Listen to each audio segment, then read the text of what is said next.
All right, we're still looking at the long-term impact of that tax cut in this country and whether it will be enough to save Republicans bacon.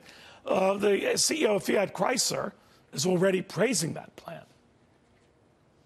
The tax reform that was done in December went a long, long way in giving a huge jolt of confidence to this country. And I think what we've done, the announcement that we made about the $2,000 per employee, the investment in Warren, 2,500 jobs being added over the next 36 months, these are things that are hopefully, and I'm sure that we are just one of many companies that will try and emulate what we've done.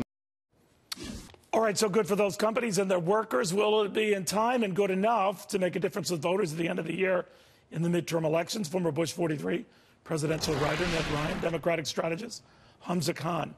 What do you think, Ned?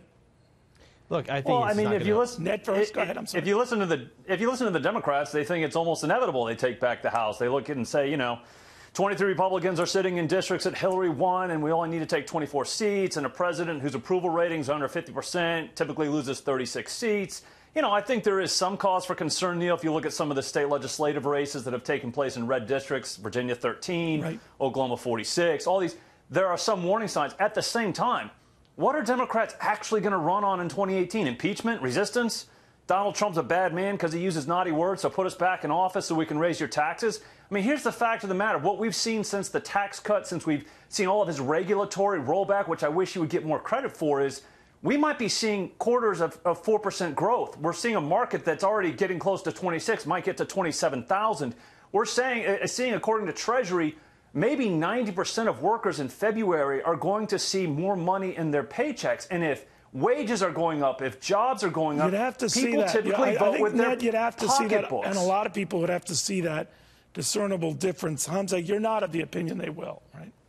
No, I'm not of the opinion that it's going to help Republicans at all. This is going to help Democrats a great deal. Here are a couple of reasons why. First of all, the middle-class tax cuts are designed to go ahead and sunset in a few years. And the Democrats have been hitting on that point again and again with their base. And not only that, also with families across the country who are independent-minded.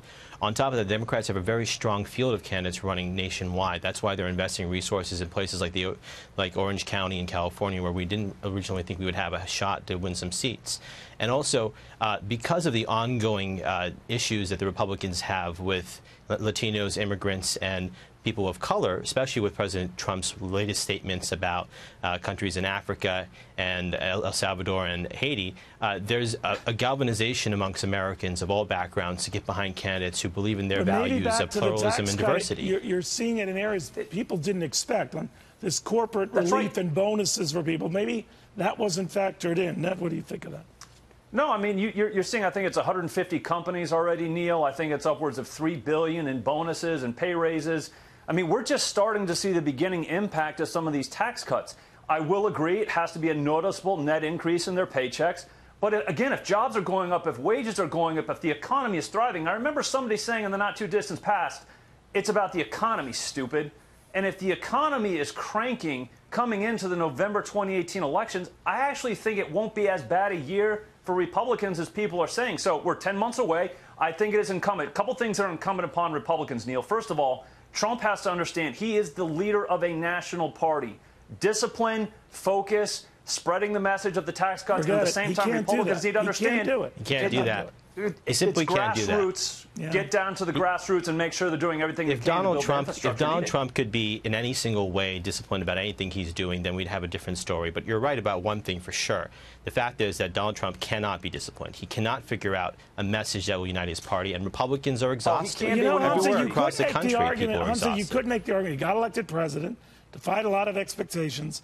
So maybe I'm glad you brought that up. He might have been elected president. Hold on, I got a point here for you, Neil. He might have been elected president, but Democrats still got 3 million more votes in 2016 than Donald Trump did. 3 million more votes. Let me finish here. What that means for my party is that since we have 3 million more votes in the bank than the Republicans do in the last election, and this president has gone from being unpopular to even more unpopular to currently being probably the least popular president this early on into their term, that Democrats have a very good shot across the country at picking up congressional seats. Because we're not talking about the Electoral College. We're talking about the popular vote. Fine. And that's what matters for us. And 3 million votes for the popular vote comes for us pretty well.